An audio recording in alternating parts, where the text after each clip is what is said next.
ॐ शन्नो मित्रः शं वरुणः शन्नो भवत्वर्यमा शन्न इन्द्रो बृहस्पतिः शन्नो विष्णुरुक्रमः नमो ब्रह्मणे नमस्ते वायो त्वमेव प्रत्यक्षं ब्रह्मासि त्वामेव प्रत्यक्षं ब्रह्म वदिष्यामि ऋतं वदिष्यामि सत्यं वदिष्यामि तन्मामवतु तद्वक्तारमवतु अवतु माम् अवतु वक्तारम् ॐ शान्तिः शान्तिः शान्तिः। ॐ सहना भवतु सहनौ भुनक्तु सह वीर्यं करवावहै तेजस्विनावधीतमस्तु मा विद्विषावहै। ॐ शान्तिः शान्तिः शान्तिः। ॐ यश्छन्दसामवृषभो विश्वरूपः छन्दोभ्योऽध्यमिता सम्बभूव समेन्द्रो मेधया शृणोतु अमृतस्य देवधारणो भूयासं शरीरं मे विचर्षणं जिह्वा मे मधुमत्तमा कर्णाभ्यां भूरिविश्रुवं ब्रह्मणः कोशोऽसि मेधया पिहितः श्रुतं मे गोपाय। ॐ शान्तिः शान्तिः शान्तिः। ॐ अहं वृक्षस्वरेरिव कीर्तिः पृष्ठं गिरेरिव ऊर्ध्वपवित्रो वाजिनीव स्वमृतमस्मि द्रविणगुं सवर्चसं सुमेधा अमृतोक्षितः इति त्रिशङ्कोर्वेदानुवचनम्। ॐ शान्तिः शान्तिः शान्तिः। ॐ पूर्णमदः पूर्णमिदं पूर्णात् पूर्णमुदच्यते पूर्णस्य पूर्णमादाय पूर्णमेवावशिष्यते। ॐ शान्तिः शान्तिः शान्तिः।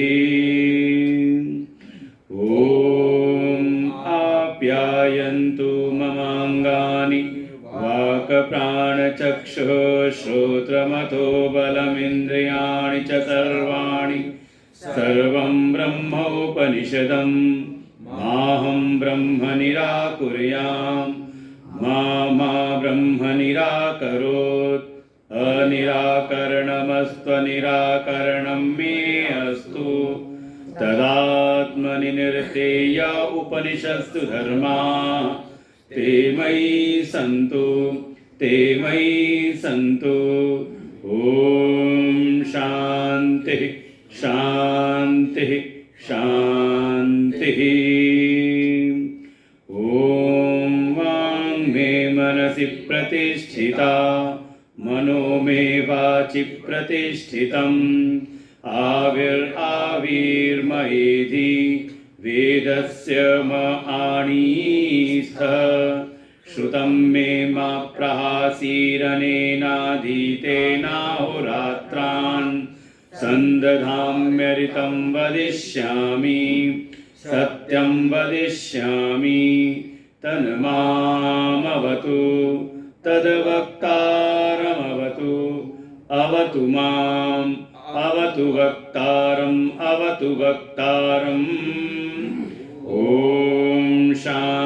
शान्तिः शान्तिः शान्तिः। ॐ भद्रं नो अपि वातय मनः। ॐ शान्तिः शान्तिः शान्तिः। ॐ भद्रं कर्णेभिः शृणुयाम देवाः भद्रं पश्येमाक्षभिर्यत्राः स्थिरैरङ्गैस्तुष्टुवापुंसस्तनूभिः व्यशेम देवहितं यदायुः। स्वस्ति न इन्द्रो वृद्धश्रवाः स्वस्ति नः पूषा विश्ववेदाः स्वस्ति नस्तारक्षो अरिष्टनेमि स्वस्ति नो बृहस्पतिर्दधातु। ॐ शान्तिः शान्तिः शान्तिः। ॐ यो ब्रह्माणं विदधाति पूर्वं यो वै वेदांश्च प्रणोति तस्मै तं हदेवम् आत्मबुद्धिप्रकाशं मुमुक्षुर्वै शरणमहं प्रपद्ये। ॐ शान्तिः शान्तिः शान्तिः। ॐ नमो ब्रह्मादिभ्यो ब्रह्मविद्यासम्प्रदायकर्तृभ्यो वंशऋषिभ्यो महद्भ्यो नमो गुरुभ्यः।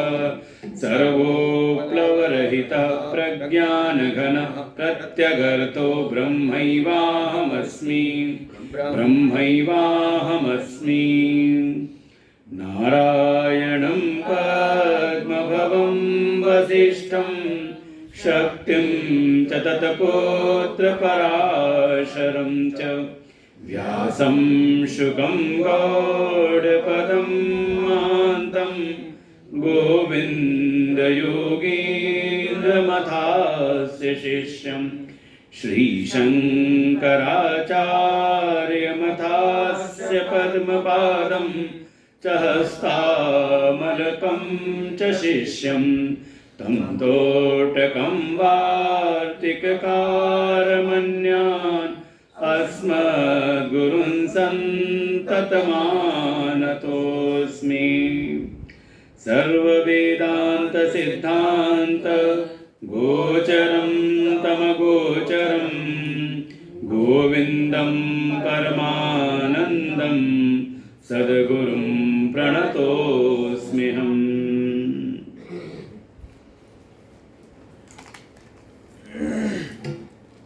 कल वाले श्लोक पढ़ते हैं।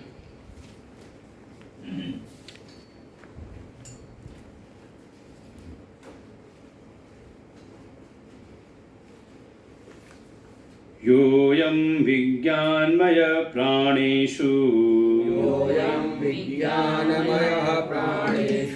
हृदि संस्फुरत् स्वयं ज्योतिः कूटस्थ सन्नात्मा कर्ता भोक्ता भवत्युपाधिस्थ स्वयं परिच्छेदमुपेत्य बुद्धे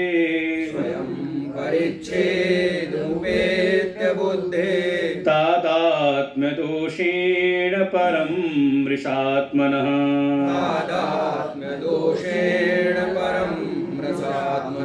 सर्वात्मकः सन्नपि वीक्षते स्वयं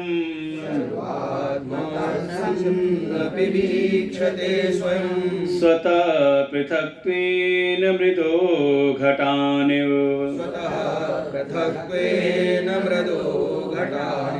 उपाधिसम्बन्धवशात् परात्मा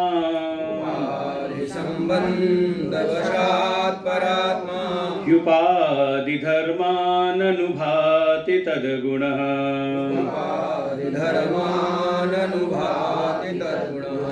अयो विकारान् विकारिवन्निवत्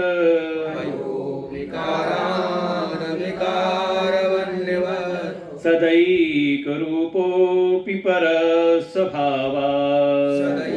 सदैकरूपोऽपि परः स्वभावात्। शिष्य उवाच भ्रमेणाप्यन्यथा वास्तु भ्रमेणाप्यन्यथा वास्तु जीवभावपरात्मनः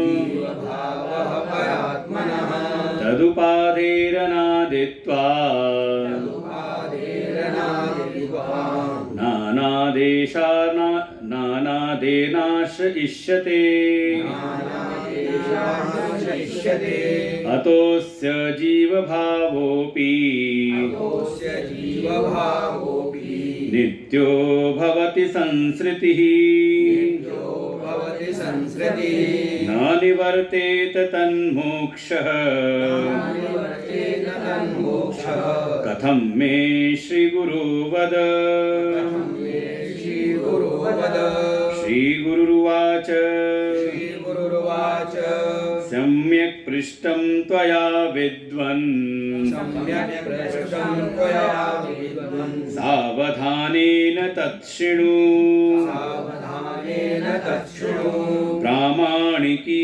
न भवति प्रामाणिकी न भवति भ्रान्त्या मोहितकल्पना भ्रान्त्या मोहितकल्पना भ्रान्तिं विना त्वसङ्गस्य भ्रान्तिं विना त्वसङ्गस्य निष्क्रियस्य निराकृते निष्क्रियस्य निराकृते न घटेतार्थसम्बन्धो न घटेतार्थसम्बन्धो नभसो नीलतादिव नभसो नीलतादिव। आदि गुरु भगवान शंकराचार्य द्वारा रचित यह विवेक चूड़ामणि, जिसमें विवेक की प्रधानता पर जोर दिया गया कि जीव का यह तो स्वतः ही अपना विवेक जागृत हो, अन्यथा किसी सद्विवेकी सद्गुरु की शरण में रह करके उनके चरणों में श्रद्धा से पूरित होते हुए उनके विवेक पर वह दृढ़ विश्वास करके अपनी साधना में आगे बढ़े। लेकिन बिना विवेक के जागृत हुए कहा जो जीवन का परम लक्ष्य है उसकी सिद्धि होना असंभव सा है। और विवेक में भी जैसे कि हम संसार में अनेकों प्रकार से विवेक करते हैं, सही गलत की समझ, धर्म अधर्म की समझ, अर्थात दो चीज़ें आपस में मिली जुली सी हुई हो उसको हम अलग अलग करके समझ लें। बिना विवेक के तो एक सामान्य जीवन भी चल पाना बड़ा ही दुष्कर है, मुश्किल है। इसीलिए प्रारंभिक जो शिक्षा विद्या है उसका यही फल है कि हमारा विवेक जगे। और कोई विद्या तो खूब पढ़े, शिक्षा तो खूब प्राप्त करे, लेकिन विवेक न जगे तो कहा विद्या बिनु विवेक उपजाए। ऐसी कोई अगर विद्या है जो विवेक को न उत्पन्न करे, बुद्धि को विवेकवान न बनाए, तो समझ लें वो विद्या फिर व्यर्थ है। इतनी समझ तो होनी चाहिए कि दो चीज़ें अगर आपस में मिली जुली सी हुई हैं तो उसको हम अलग अलग करके समझ लें, ये होना आवश्यक है। और इस प्रकार का जब व्यवहारिक विवेक किसी का जागृत होता है तो वो ही फिर इस अध्यात्म की साधना में आगे बढ़ता है। फिर वो उसी विवेक के आधार पर ही उसके भीतर फिर कुछ विशेष प्रकार के विवेक जागृत होते हैं। वो विचार करता है, क्योंकि भीतर चाह है नित्य की, तो वो विचार करना शुरू करता है कि इस जगत के जो भी पदार्थ हैं वो नित्य हैं या अनित्य हैं, वो सत हैं या असत हैं, वो चेतन हैं या जड़ हैं। इस प्रकार से विवेक करते हुए वो इस अध्यात्म की साधना में, इस आत्मविद्या में का उसका फिर प्रवेश होता है। विचार के आधार पर ही, जब तक संसार की निस्सारता का अनुभव ना हो, ये प्रारंभिक विचार ना उत्पन्न हो कि ये संसार असार है, इसमें कुछ भी करते रहो, यहाँ कुछ भी सार मिलने वाला नहीं है।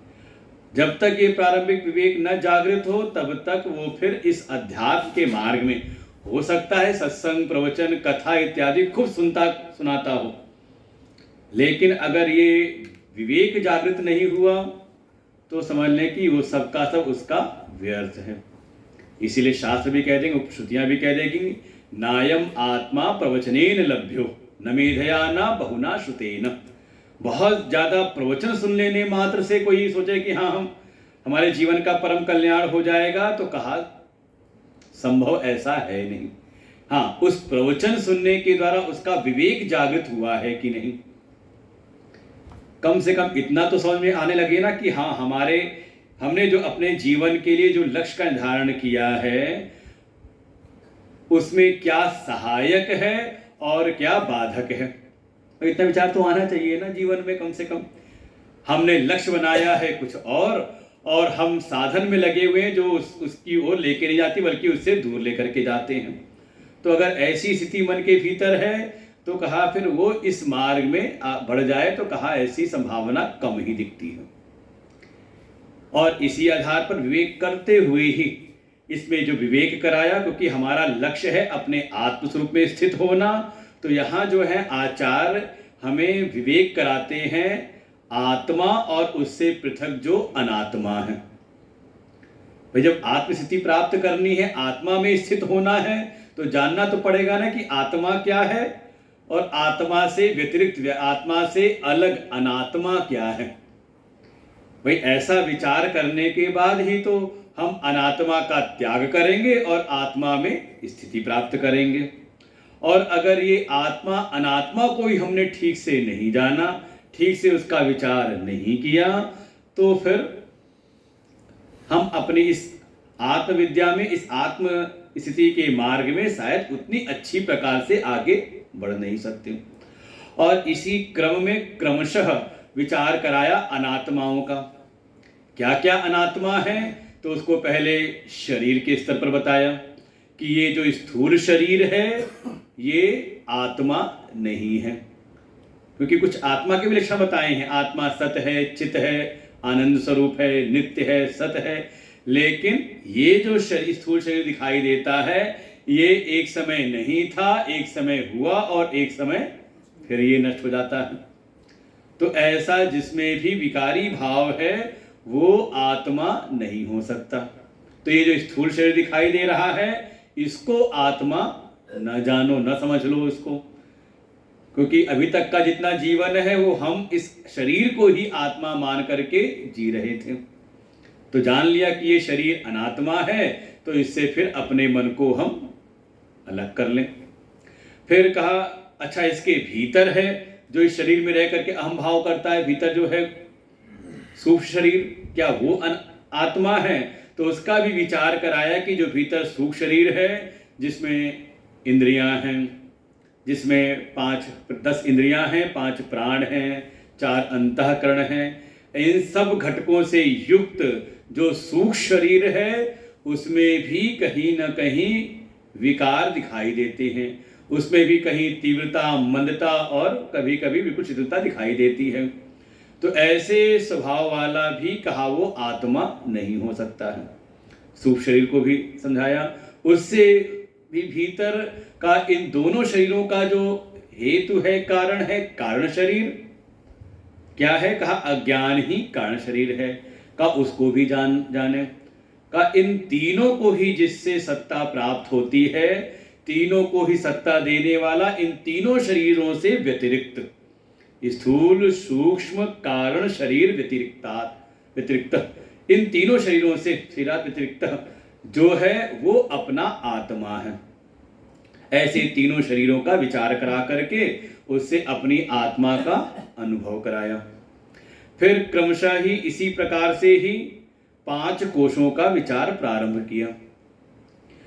तो सबसे बाहर, और कोश कहने का तात्पर्य ये है कि जैसे दृष्टांत दिया कि एक होती है घास जिसको कहते हैं मूंजा घास, मूंज का, उसमें क्या है कि अंदर एक सीक होती है और उसके ऊपर अनेकों परत लगी रहती हैं। ना देखा हो तो केले का पेड़ देख लिया हो, लेकिन उसमें अंदर कुछ निकलता है कि नहीं निकलता, निकलता नहीं। लेकिन जो मूंज घास है उसमें क्या है कि ऊपर कई परतें रहती हैं पत्तों की, और जैसे जैसे एक एक परत को हम हटाते हैं तो परत को हटाते हटाते फिर अंदर वो जो है सीख वो हमें प्राप्त हो जाती है। ऐसे ही पुनः विचार कराया कि अब पंचकोश का विचार करो कि सबसे ऊपर ये जो कोश दिखाई दे रहा है इसका नाम है अन्नमय कोश। क्यों अन्नमय कोश कहा इसको? क्योंकि ये अन्न से ही उत्पन्न होता है, अन्न से ही इसकी वृद्धि होती है और अन्नमय पृथ्वी में जाकर के ये विलीन हो जाता है। तो सबसे ऊपर का ये जो अन्नमय कोश है ये कुछ और नहीं, ये स्थूल शरीर ही अन्नमय कोश है। फिर दूसरा जो बताया था सूक्ष्म शरीर, उसके कोश के अंतर्गत 3 विभाग हो जाते हैं। 3 अलग अलग कर दिए उसमें कि ये जो अन्नमय कोश है ये स्वतः संचालित नहीं होता, बल्कि इस अन्नमय कोश के भीतर इसके अंतरतम एक कोश है जिसको कहा प्राणमय कोश। इसे जब तक ये प्राण चलते हैं तब तक ये शरीर भी चलता हुआ दिखाई देता है, और प्राण शांत हुए तो कहते हैं वो ऐसे ही देखते हैं पहले नाक, हाँ सांस चल रहे कि प्राण चल रहे हैं कि नहीं चल रहे। तो प्राण चल रहे हैं तो ये शरीर चलता हुआ दिखाई देता है। तो सामान्यतः ये अनुभव होता है कि ये जो कोशों में ये जो अन्नमय कोश है इसका आत्मा प्राणमय कोश है, इसके अंतरतम है और इसके द्वारा ही ये स्थूल शरीर अन्नमय कोश नियंत्रित होता है, संचालित होता है। लेकिन जब प्राणमय कोश का विचार करने लगे तो इसमें भी अनेकों प्रकार के भेद और विकार दिखाई देते हैं। और एक बात और अनुभव में आती है कि ये प्राणमय कोश भी अपने भीतर अपने अंतरतम एक कोश है, मनोमय कोश, मन से युक्त जो कोश है उसके द्वारा ये नियंत्रित होता है। जैसे कभी मन शांत है तो ये प्राणमय कोश भी बहुत शांत दिखाई देता है, कभी मन बहुत विक्षिप्त है तो प्राणमय कोश भी उग्र हो जाता है। तो भीतर वाले कोश के द्वारा ये भी नियंत्रित होता हुआ दिखाई देता है। तो अनुभव क्या हुआ कि हाँ, ये जो प्राणमय कोश जिसको हमने आत्मा जाना था, ये प्राणमय कोश भी आत्मा नहीं बल्कि इसके अंतरतम, भाई कोश माने खोल, यहाँ वो कोश वाला नहीं है, षटकोण सा वाला कोश नहीं, खजाना नहीं है। कोश माने हाँ, एक कोश और भी है, सड़क वाला सा लगा दो तो दूरी नापने के लिए है। ये है शलजम सा वाला कोश, जिसका भाव होता है, अर्थ होता है खोल, जो आवरण करे। तो ऐसे ही लगा कि हाँ, इस प्राणमय कोश का भी ये भी उपाधि है और इसके अंतरतम इसका आत्मा है मनोमय कोश। फिर विचार करने लगे मनोमय कोश को, तो मनोमय कोश में मन और 5 ज्ञान की इंद्रियों से संयुक्त होकर के मनोमय कोश बनता है। धीरे धीरे जब इसका विचार करने लगे तो अनुभव क्या हुआ कि ये मनोमय कोश भी विकारी है, इसमें भी अनेकों प्रकार के भेद और विकार अनुभव में आते हैं। और साथ ही ये मन से युक्त जो कोश है ये भी इसके अंतरतम जो है उसके द्वारा नियंत्रित अनुभव में आता है कि हाँ, कोई है जो इसको नियमित करता, नियंत्रित करता है। तो कौन है? तो विचार करते हुए गए, इसके भीतर एक कोश है जो बुद्धि से युक्त है, बुद्धि और ज्ञानेंद्रियों से संयुक्त है, उसको नाम दिया विज्ञानमय कोश। क्योंकि बुद्धि जैसा निश्चय करती है मन उसके अनुरूप संकल्प विकल्प करने लगता है। मन के संकल्प विकल्प अपने आप स्वतः नहीं होते, बल्कि मन के जो भी संकल्प विकल्प हैं वो बुद्धि द्वारा नियंत्रित होते हैं। बुद्धि निश्चय कर ले सत्संग में जाना है तो मन फिर विचार करता है कैसे जाना है, क्या साधन होंगे, क्या रास्ता होगा, वो मन अपने आप संकल्प विकल्प फिर उस आधार पर करने लगता है। तो अनुभव क्या हुआ कि ये मनोमय कोश का भी अंतरतम उसका आत्मा है विज्ञानमय कोश। जो विज्ञानमय कोश का फिर विचार किया तो विज्ञानमय कोश के बारे में विचार करते करते थोड़ा अंतरतम है ना, जितना अंदर है आत्मा से नजदीक। तो इसमें कुछ विशेष गुण दिखाई दिए कि अपने आप ही इसमें ऐसा स्वभाव इस पे उत्पन्न होता है कि ये सब कुछ जानने लगता है। तो ये ज्ञानवान अनुभव होता है, बाकी अन्य कोशों के अपेक्षा ज्ञानवान। और फिर ये ही बाहर के कोशों से तादात्म्य करके इसमें ही एक अहमता वाला भाव आता है, और फिर बाहर के कोशों से तादात्म्य करके इसमें ही कर्तृत्व भोक्तृत्व इत्यादि अनुभव होने लगते हैं, कर्ता भोक्ता। तो लगता है जैसे इसके द्वारा ही सारे कोश नियंत्रित हो रहे, संचालित हो रहे हैं। तो ये विज्ञानमय कोश ही सबका आत्मा अनुभव में आने लगता है। तो विज्ञानमय कोश का भी क्रमशः फिर विचार किया, इसके जो भी इसके भाव गुण हैं उन सबको विचार किया। और अब आगे आचार्य कहते हैं इस विज्ञानमय कोश को भी जब हमने विचार किया विवेक की कसौटी पर, तो अनुभव हुआ कि ये भी कहीं ना कहीं भीतर किसी के द्वारा नियंत्रित है, और इसमें भी कुछ गुण दोष हैं, इसमें भी कुछ विकार हैं कि कभी बुद्धि में सब कुछ समझ में आ गया तो हमें लगता है कि हाँ मैं बहुत समझदार हूँ, कभी नहीं समझ में आया तो लगता है हम तो अज्ञानी हैं, हमें तो कुछ समझ में आता ही नहीं। अरे कई बार तो ऐसा लगने लगता है कि पता नहीं हमारी मुक्ति उक्ति होगी कि नहीं होगी। सुनते हैं कि उपनिषद पढ़ने करके ही उपनिषद का जो ज्ञान है, वेदांत का जो ज्ञान है, उसको जब तक अनुभव नहीं कर लेंगे तब तक मुक्ति होगी नहीं। वेदांत विज्ञान सुनिश्चितार्था संन्यास योगादित्य शुद्ध सत्व, इस प्रकार से साधना करते हुए अंतःकरण शुद्ध होगा और वेदांत के जो अर्थ हैं उनका सुनिश्चित अनुभव करने के उपरांत ही मुक्ति होगी। और सुनते हुए जब सुनते हैं उस समय तो लगता है कि सब समझ में आ रहा है, और बाद में जब देह विचार किया, जब बैठ के ग्रंथ उठाया तो लगता है बिल्कुल काला अक्षर भैंस बराबर खुद समझ में कुछ आता नहीं। तो मन में आता है फिर हमारी मुक्ति उक्ति होगी भी कि नहीं, हमें तो कुछ समझ में आता ही नहीं, कुछ पल्ले पड़ ही नहीं रहा। सुनने में बहुत अच्छा लगता है, और जब मान लो कोई प्रश्न पूछ ले तो जो चीज आप पढ़ करके सुन करके आपको लगा सब समझ में आ गया, और वही बात कोई पूछ ले तो समझाने में खुद ही उलझ जाते हैं। तो कभी जो लगा था कि हाँ अब सब कुछ समझ में आ गया, और फिर कभी लगा कि हमें तो कुछ समझ में आया ही नहीं, कि क्या समझा था याद ही नहीं आया। तो लगता है कि इसमें भी कहीं ना कहीं विकार अनुभव में आते हैं। तो इसी बात को समझा रहे हैं आगे प्रसंग में। अभी इसके अंतरतम कोश का विचार नहीं कर रहे हैं, अभी ये जो कल का प्रसंग प्रारंभ हुआ वो ये समझा रहे हैं कि इस विज्ञानमय कोश को भी जो आत्मा समझ लिया था, ये वास्तव में आत्मा नहीं बल्कि आत्मा के समकक्ष है, उपाधि के रूप में ही है। तो वही जो कल हमने पढ़ा था, यह अयम विज्ञानमय, ये जो विज्ञानमय कोश है, विज्ञानमय रूपी जिसको आपने आत्मा समझा था, ये भी क्या है और है कहाँ पर?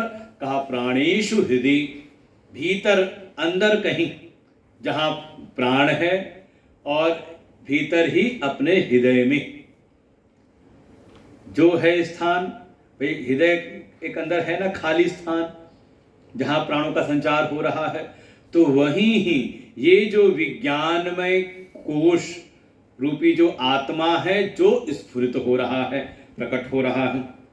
और है कैसा? स्वयं ज्योति। अब बुद्धि से युक्त है तो इसमें ज्ञान का प्रकाश भी है, लेकिन ये जो विज्ञानमय कोश है ये वो आत्मा नहीं है जिसका हम अन्वेषण कर रहे हैं, जिसको हम जानने का प्रयास कर रहे हैं। क्योंकि वो जो आत्मा है वो है कूटस्थ, बिल्कुल उसमें किसी प्रकार का कोई विचलन नहीं है, बिल्कुल जो स्थायी हो। तो वो जो विज्ञानमय कोश रूप से आत्मा अनुभव में हो रहा था, ये वो आत्मा नहीं है, क्योंकि वो है कूटस्थ, बिल्कुल साक्षी, केवल वो दृष्टा स्वरूप है, प्रकाश स्वरूप है। उसमें किसी प्रकार का कोई ज्ञातृत्व ज्ञातापन नहीं आता, उसमें किसी प्रकार का कर्तापन नहीं आता, वो किसी से भी संयुक्त होकर के उसमें भोक्तापन नहीं आता।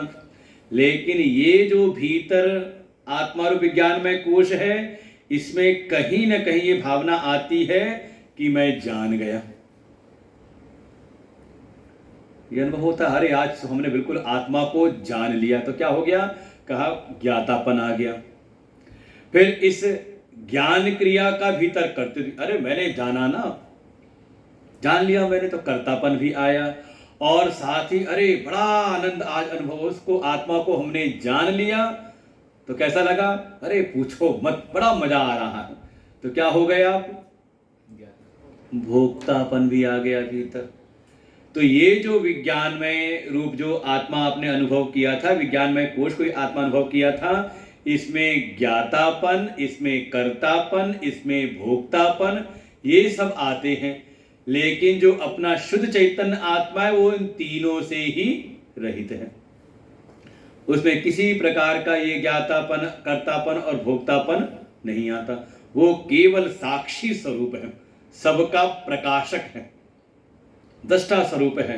उसके प्रकाश में सारी क्रियाएं प्रकाशित होती हैं, लेकिन वो प्रकाश भी नहीं करता। जैसे कहते हैं ना, कोई पुष्प है वो किसी को सुगंध दे नहीं रहा, अपनी महिमा में प्रफुल्लित हुआ है, जो आसपास से आ रहा है उसको सुगंध मिल जा रही है। जैसे सूर्य का प्रकाश प्रकट हुआ तो सबके सब प्रकाशित हो, ऐसा वो अपना शुद्ध चैतन्य आत्मा है। इसलिए इस विज्ञान में कोश को आत्मा न समझ लो, इससे पृथक है। फिर साथ ही ये विज्ञान में कोश है कैसा, और जब उत्पन्न होता तो हो क्या जाता है? तो कहा ये जो अपना शुद्ध चैतन्य आत्मा है, ये स्वयं ही इस बुद्धि की सीमा को अपनी सीमा मानकर स्वयं परिच्छेद मुपेत्य बुद्धि तादात्म दोषेण परम निशात्मनः, जो परम आत्मा है, आगे कहा है सर्वात्मक, जो सर्व आत्मा है। अच्छा, सर्व रूप, जो बिल्कुल केवल आत्मा के अतिरिक्त कुछ और है ही नहीं, आत्मा ही है। पुस्तक थी ना एक्स्ट्रा हो रखी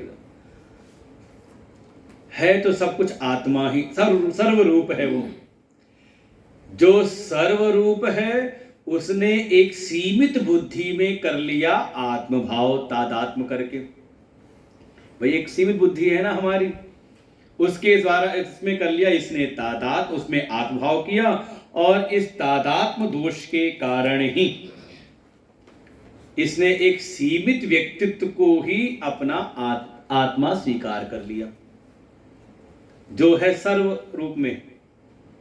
जैसे कह रहे ना कि वो कहानी सुनिए, एक नंबर छोटा जूता पहन लिया, अपने नाप के, अपने पैर के नाप से एक नंबर छोटा जूता हो जाए और पहन के देखें तो क्या होता है? कुछ दिनों में लगता है जूता काट रहा है, और जैसे ही निकाल लो तो होता है। तो ऐसे ही जो बृहत है, ब्रह्म स्वरूप है, जो सर्व रूप है, उसको हमने एक सीमित बुद्धि में ही हमने तादात्म कर लिया अपनी सीमित बुद्धि में, और तादात्म करके एक मृषा आत्मन, एक मिथ्या व्यक्तित्व तो हमने स्वीकार कर लिया कि हाँ मैं जान गया हूं, मैं जानने वाला हूं, मैं करने वाला, मैं भोगने वाला। क्या एक व्यक्तित्व हमने ले लिया, ज्ञाता कर्ता भोक्ता इत्यादि। बिल्कुल कैसे? कहा जैसे जो घड़ा है वो बना है मिट्टी से, और मिट्टी रूप है, लेकिन उस घड़ रूपी उपाधि से वो सीमित हो करके कहा वो मिट्टी से अपने को अलग देखता है। इसी प्रकार से वो जो सर्वरूप आत्मा है वो एक सीमित बुद्धि से तादात्म करके, इस तादात्म दोष के कारण अपने आप को भी वो सीमित देखते हुए स्वयं से अपने को अलग देखता है कि वो ब्रह्म अलग है, वो परम आत्मा अलग है, और मैं अलग हूं। ये तो कर रहे हो, और क्या? वे अपने को सीमित नहीं अनुभव कर रहे कि हाँ मैं यहां बैठा हुआ हूं, एक देशी हूं, एक समय में ही हूं, लेकिन हमारी जो वास्तविक स्थिति है, हम हैं वो शुद्ध आत्म स्वरूप। समझने का प्रयास करें इस चीज को। लेकिन सीमा में अपने आप को, जैसे मान लो व्यवहार में भी होता है, अब कैसे इस तरह समझ लें इसको, जैसे एक घर में जो घर है, एक परिवार का जो घर है वो सबका है ना, लेकिन वहां लोग सीमा नहीं बना लेते अपनी। ये मेरा कमरा है, वो दूसरे का कमरा है, ये मेरा काम है, ये उसका काम है, ये इस पर मेरा अधिकार है, उस पर उसका अधिकार है। होता ही नहीं परिवार में, घर में। अरे आश्रम में खूब होता है, कुछ दिन कमरे में रह लेते तो लगता है ये कमरा मेरा है जबकि हम पहले थे नहीं, हमने बनाया नहीं, हमारा कोई है नहीं उसमें, लेकिन रहते रहते लगता है और आश्रम में डिफाइन हो जाता है। जैसे हम जिस कमरे में रहने लगते हैं, जैसे आश्रम में वो कहते हैं महाराज जी का कमरा है बिल्कुल डिफाइन हो जाता है हर जगह। चाहे हरिद्वार जाएं तो अपने आप पता है महाराज जी आए हैं तो महाराज जी का कमरा खोल दो, जबकि ना तो हमने उसको बनाया, हमारा कोई उस पर अधिकार नहीं। हरिद्वार में जिस कमरे का भी गुरुदेव रहते तो वो आज के समय खुल जाता है। तो ध्यान रहता है, बता देते लोगों को कि भैया कोई पूछ आपका कमरा है, हमने कहा नहीं पहले गुरु जी रहते थे, अब हम इसमें रहते हैं।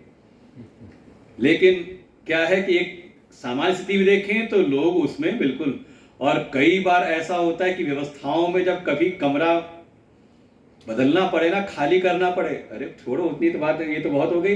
कई बार मान लो कोई आया एक दिन 4 दिन के लिए और किसी को एक कमरा हमने दे दिया और किसी कारण से वो कमरा बदलना पड़े, तो हमारे प्रसाद जी मुस्कुरा रहे हैं, व्यवस्था में खूब रहते थे ना साथ में साधना शिविर की, क्या समस्याएं होती तो उसको लगता था लो अब हमने अपना सब पसारा फैला दिया था, हो गया था, फिर समेटना पड़ेगा।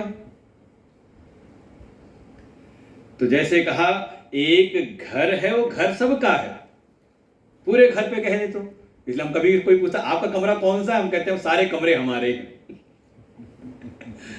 पूरा आश्रम हमारा है।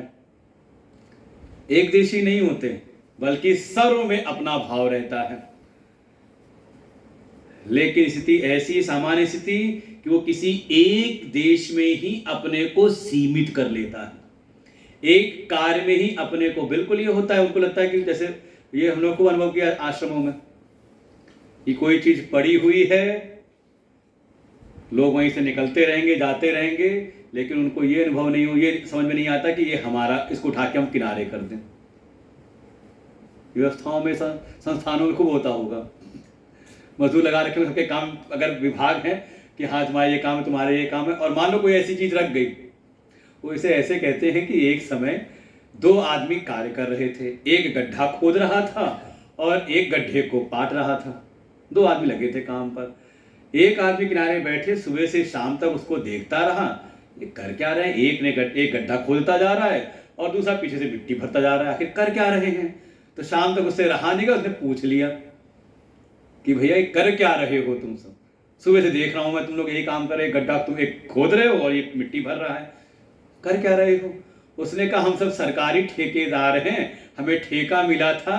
वैसे ठेका मिला था 3 लोगों को, एक का ठेका था गड्ढे खोदने का, वो मैं कर रहा हूं, इसका ठेका था गड्ढे भरने का, बीच में एक और था जिसका ठेका था पेड़ लगाने का, पेड़ रखने का गड्ढों में, वो आया नहीं, हम अपना काम करते जा रहे हैं।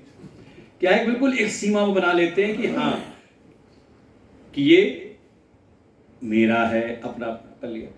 तो है तो सर्वरूप, सब पर अपना एक प्रकार देखा जाए अधिकार हो सकता है, सर्वरूप है, लेकिन अपने उस सर्वात्म भाव से कहा चित होकर के अज्ञान के कारण, ना समझे के कारण अपने को एक सीमा में ही बद्ध कर देते हैं। यही हो रहा है, और बद्ध करके अपने आप को सर्व से अपने आप को अल्प अनुभव करते हैं, अलग देखते हैं। कहा स्वयं स्वतः पृथक्त्वेन, स्वयं ही अपने आप से अपने को अलग देखता है तो सर्वरूप। और फिर जैसे ही ये हुआ तो फिर भीतर राग द्वेष काम क्रोध लोभ मोह मद, ये सारे विकार फिर खड़े होने लगते हैं। अच्छा, अपने को सर्वरूप देख लिया तो जब सर्वरूप मैं ही हूं, सब में मैं और सब मुझ में है, तो फिर किससे राग किससे द्वेष? देखो ये सारे दोष भीतर हट जाते हैं।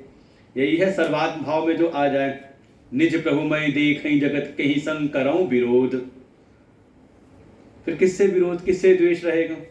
इसलिए जो इस सर्वात्म भाव में आ जाए, लेकिन संभावना क्या है? अज्ञान और नासमझी के कारण अपने को बिल्कुल सीमित जानता है।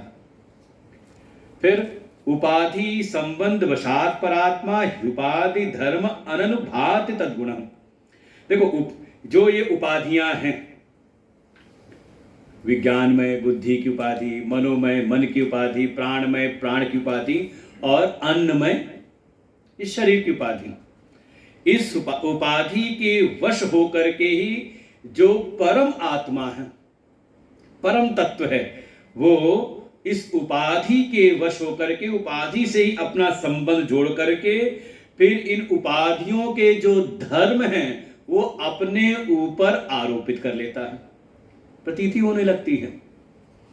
जैसे उस भीतर उस आत्मा ने उपाधि है अन्नमय कोश की, इससे तादात्म्य का लिए संबंध हो गया, तो अब जो शरीर के गुण दोष हैं तद उसके जो गुण हैं वो सब उसमें अनुभव होने लगते हैं।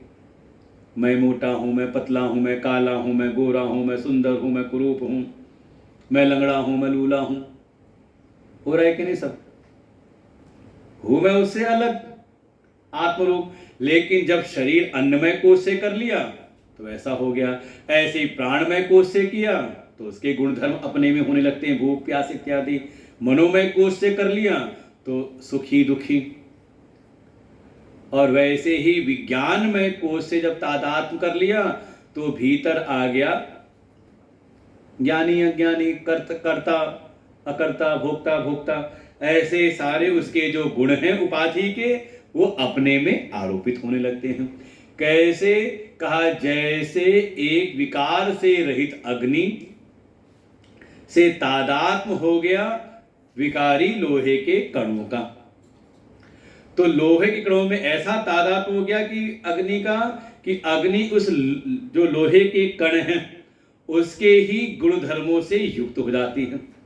अग्नि की कोई अपनी आकृति नहीं, लेकिन जिन लोहे कणों से उसका तादात्म्य हुआ उसकी आकृति का आरोपण उस पर हो गया कि अग्नि गोल है, नुकीली है, चकोर है।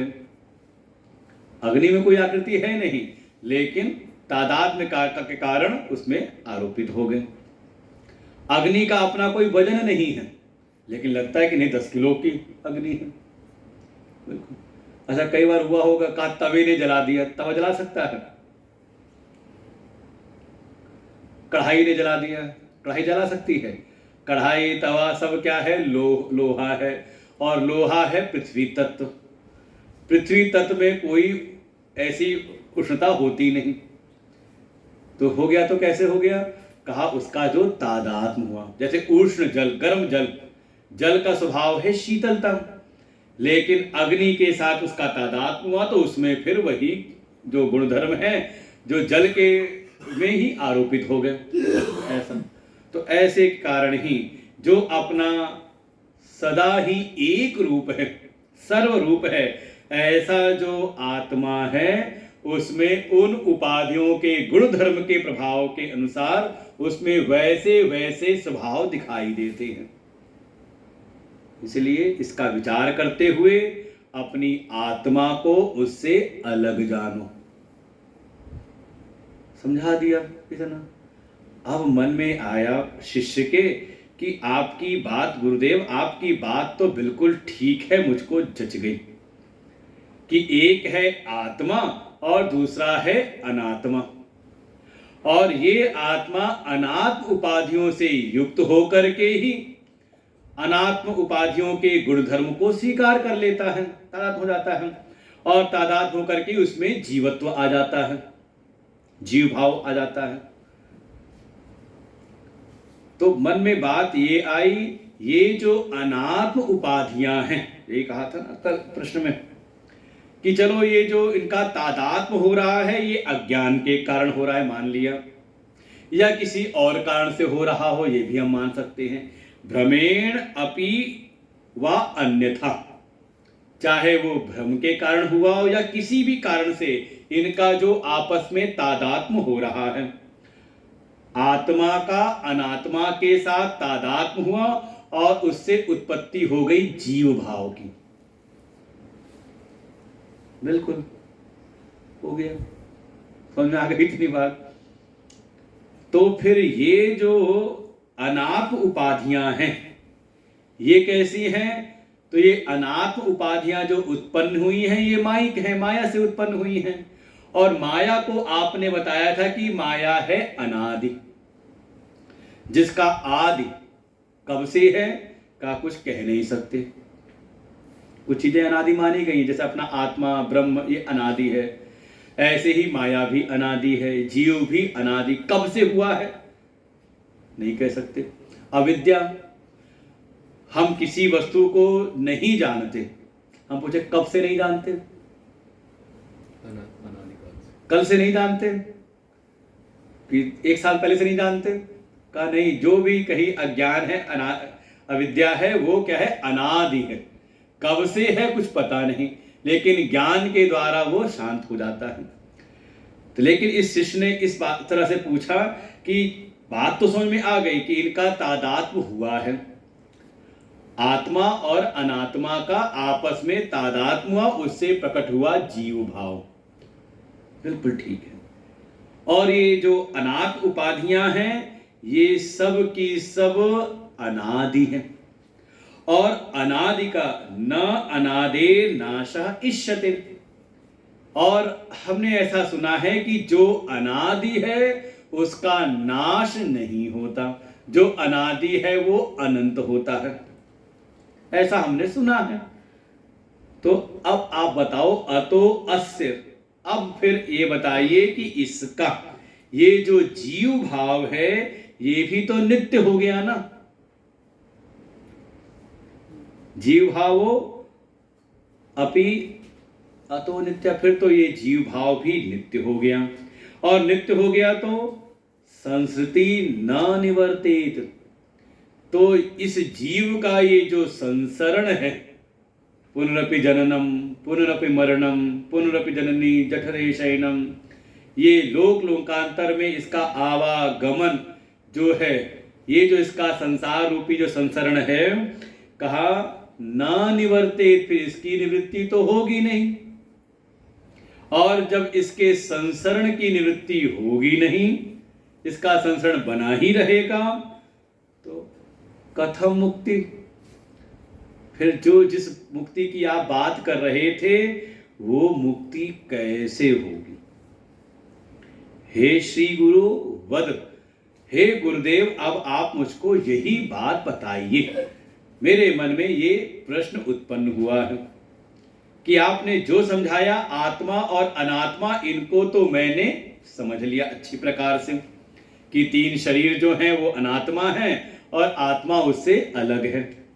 ये जो कोशों की बात बताई, ये जो कोश हैं ये भी अनात्मा है, और आत्मा इसके अंतरतम, इससे पृथक है, विलक्षण है, अलग है, मैंने जान लिया। और ये भी जान लिया कि इनके तादात्म्य से ही जीव भाव की उत्पत्ति होती है।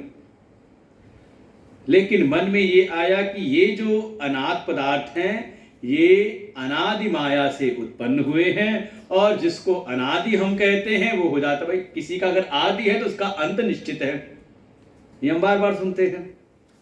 लेकिन जिसका आदि नहीं उसका अंत भी नहीं, उसका अंत हम कैसे स्वीकार करें? तो ऐसे मेरे मन में ये संदेह उत्पन्न होता है कि फिर ये जीव भाव भी हो गया नित्य, और नित्य हुआ तो इसका जो जीव का जो संसरण है वो फिर इस संसरण से उसको कभी भी निवृत्ति होगी नहीं। तो हम मुक्ति कैसे करेंगे? फिर मुक्ति को कैसे माने? फिर इसकी मुक्ति किस प्रकार से होगी? ऐसा जब प्रश्न पूछा अपने गुरुदेव से, गुरुदेव ने फिर उत्तर देना प्रारंभ किया। श्री गुरुर्वाच सम्यक् पृष्टं त्वया विद्वन् सावधानेन तच्छृणु।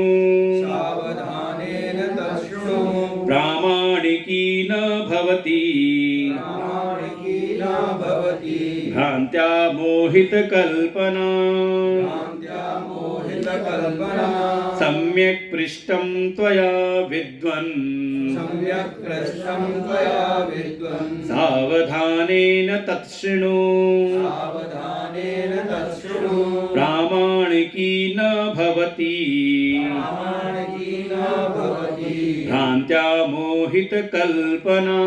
भ्रान्त्या मोहितकल्पना।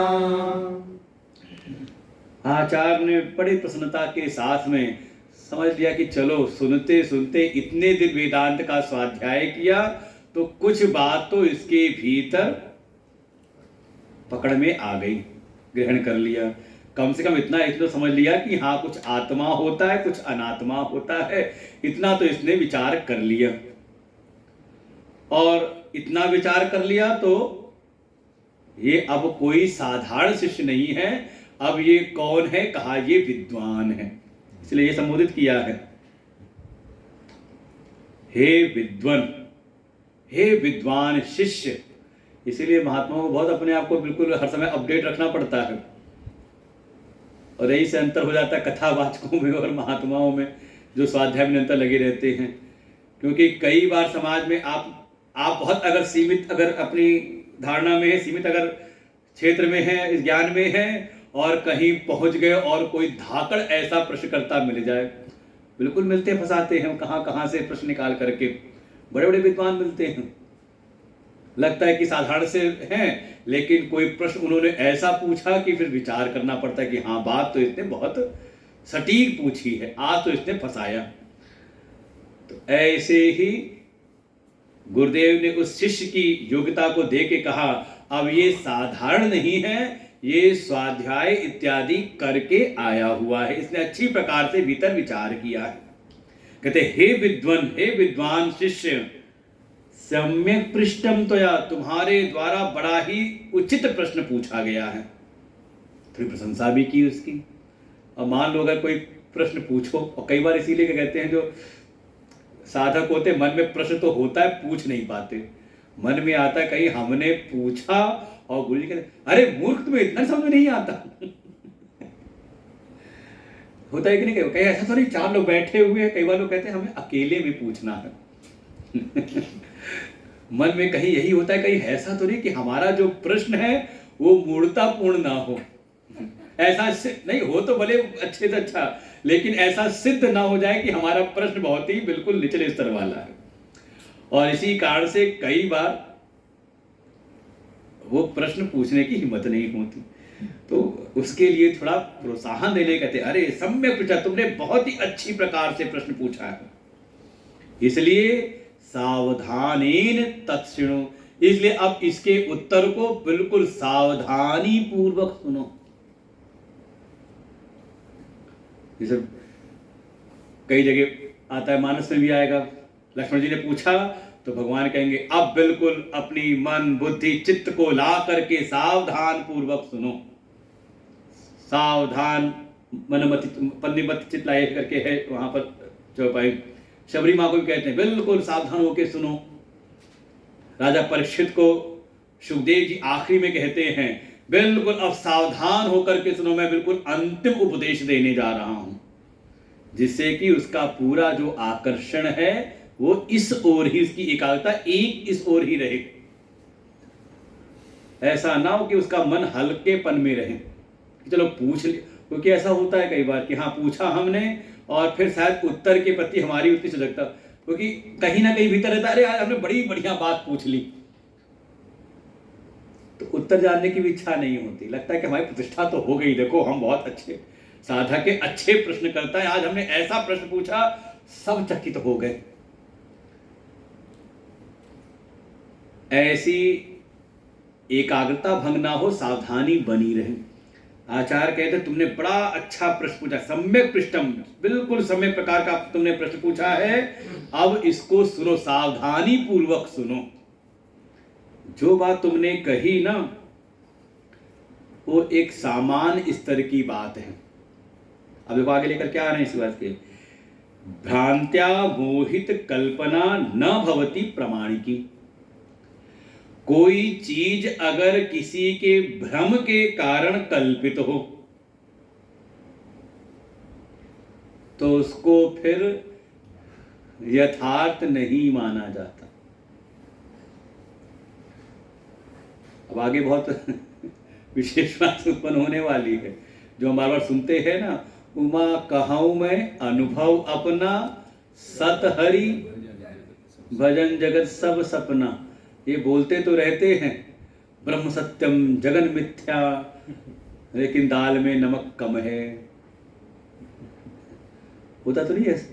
एक तरफ तो हम कहते हैं जगत मिथ्या है, और कहते और कहीं ना कहीं जगत की सत्यता को भी हम स्वीकार किए रहते हैं एक कोने में। बस यही समस्या है। अब बिल्कुल उसी चीज पे लेकर के आ रहे हैं। ये सब कहीं ना कहीं आगे बढ़ाने के लिए सब चीजें बताई गई थी, जो अनाथ पदार्थ अब सीधे लेकर के आ रहे हैं कि ये सारा ये जो जगत, अनात्म रूप जो जगत है, ये वास्तव में कुछ और नहीं, किसी के अज्ञान मोह के द्वारा ही कल्पित है। समझ ले, इसकी सत्ता है ही नहीं। इसलिए ना तो ये अनात्मा है, ना तो अनात्मा से तादात्म्य है, और ना ही कोई जीव भाव है, कुछ प्रमाणिक है ही नहीं। भाई माया से उत्पन्न है तो फिर पूछे माया क्या है। अभी आगे आएगा माया क्या है, तो अपने आप में जो न होते हुए भी अपनी प्रतीति करा दे। अब कोई ये कहे मन में के भीतर कि नहीं, फिर हमें जो ये अनुभूति हो रही, सुख दुख, कभी कष्ट भी मिल रहा है, तो ऐसा तो स्वप्न में भी खूब अनुभव में आता है। अच्छा, स्वप्न में डर नहीं लगता, स्वप्न में पीड़ा नहीं होती। आज ही हम स्वप्न देख रहे थे, हमें सुबह सुबह का उठ के ध्यान आया, किसी के विवाह उत्सव में थे, बढ़िया मौज मस्ती हो रही थी। तो हमने मन में आया कि आज हम उनको फोन करें कि आज हमने आप सबको देखा, हमने कि आपके यहाँ कोई विवाह उत्सव हो रहा है, सब आप देख रहे हैं, सबके सब हम भी वहाँ पे इनवाइटेड है। तो बड़ा अच्छा लगा, तो मन में आया कि आज उनको फोन करें, बताएं। अच्छा, होता है कि नहीं, आपने सपने में किसी को देखा और फिर मन में आता है आज इनसे बात करके अपना सपना बताएं। अरे आज हमने आपको सपने में देखा। किस सपने में? जिसकी कोई वास्तविकता नहीं है। और कई बार तो लोग सपने का विचार कराने आ जाते हैं। आज हमने सपने में देखा छिपकली देखी, क्या मतलब है इसका, क्या भाव होगा, कैसा मिलेगा। छिपकली शरीर पर गिर गई हमारे सपने में। बाल कटते हुए देखा हमने, ये आता है स्वप्न विचार में। ठाकुर प्रसाद के कैलेंडर में पीछे छपा रहता है ये आप सपने में क्या देखा, उसका क्या फल मिलेगा। अच्छा, इतना सुनने के बाद मन में होगा जाके पंचांग देखें ठाकुर प्रसाद वाला। जिसकी वास्तव में सत्ता है नहीं, उसकी हम सत्ता स्वीकार कर लेते हैं। ऐसे भ्रम के कारण किसी ने अगर कुछ कल्पनाएं कर ली हैं तो उसकी कोई प्रमाणिकता नहीं है, उसको तथ्य नहीं माना जाता है। इसलिए आगे और फिर पढ़ो। भ्रांतिं विना तु संगस्य, भ्रांतिं विना तु संगस्य, निष्क्रियस्य निराकृते, निष्क्रियस्य निराकृते, न घटेतार्थ संबंधो, न घटेतार्थ संबंधो, नभसो नीलतादिव, नभसो नीलतादिव। भ्रांतिं विना तु संगस्य, भ्रांतिं विना तु संगस्य, निष्क्रियस्य निराकृते, निष्क्रियस्य निराकृते, न घटेतार्थ संबंधो, न घटेतार्थ संबंधो, नभसो नीलतादिव। नभसो नीलतादिव। कह रहे जो असंग है, कौन का? आत्मा। बिल्कुल उसका किसी से कोई संग नहीं होता, किसी से उसका लेप नहीं होता। ऐसा जो असंग आत्मा है, निष्क्रियस्य, उसमें किसी प्रकार की कोई क्रिया विक्रिया भी नहीं होती। ऐसा जो नित्य निष्क्रिय स्वरूप है। निराकृते, जिसमें किसी प्रकार की कोई आकृति की संभावना ही नहीं है। ऐसा असंग, निष्क्रिय और निराकार, उसमें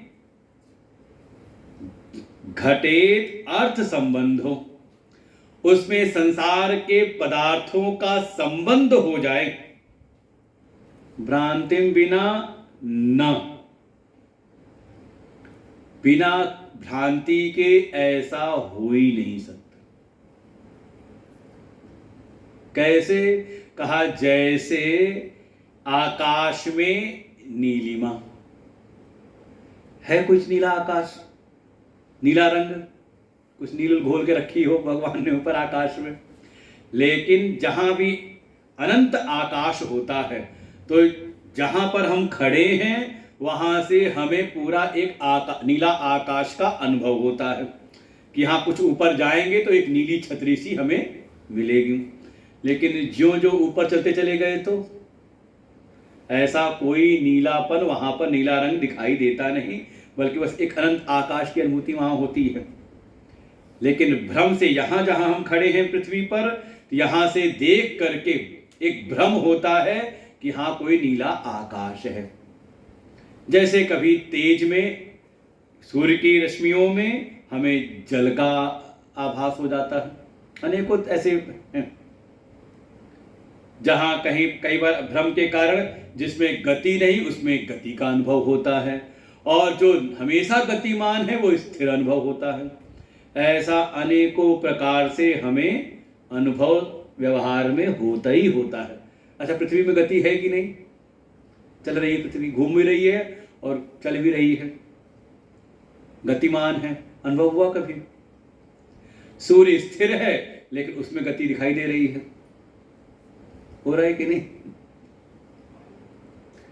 अरे नहीं तो कभी नाव में बैठो, ट्रेन में बैठो, तो जिसमें गति है वो स्थिर लगता है, और जिस तट में प्लेटफॉर्म में गति नहीं है, जिस पटरी में गति नहीं है, उसमें गति का अनुभव होता है। ऐसा विपरीत दर्शन हमें अनुभव होता है। हेतु क्या है? कारण क्या है? केवल और केवल भ्रांति। बाल बुद्धि हो तो सब अनुभव में आता है। ऐसे ही उस निष्क्रिय असंग निराकार आत्म तत्व में भ्रांति के कारण ही, ना समझी अज्ञान के कारण ही संसार के सारे पदार्थ हमें अनुभव में आते हैं।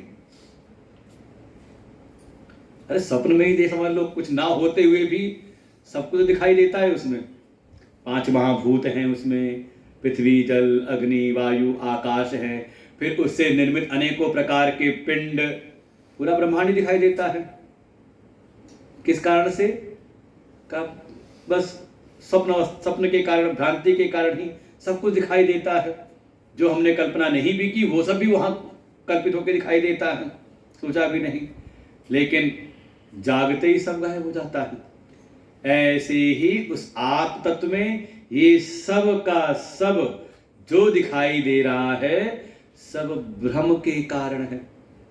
बस ये है कि ये जाकर के बाहर सड़क पर किसी से मत सुनाने लगना, क्योंकि आप यहां तक पहुंचे हो कब का 197 श्लोक पढ़ने के बाद। अब आगे, अब टाइम हो रहा है, ध्यान करते हैं। अब देखो, ध्यान में इसी बात को हम विचार कर सकते हैं। ध्यान में जाएं तो एक एक करके अपनी उपाधियों से अपने आप को पृथक अनुभव करें कि मैं ये शरीर नहीं, मैं ये मन बुद्धि सूक्ष्म शरीर नहीं, बिल्कुल ऐसा अनुभव करें। फिर साथ ही ये अन्नमय कोश नहीं, मैं प्राणमय कोश नहीं, जहाँ भी मन जाए वहाँ से अपने को अलग, अपने साक्षी स्वरूप में ही अनुभव करें। तो आगे हम लोग कल देखते हैं।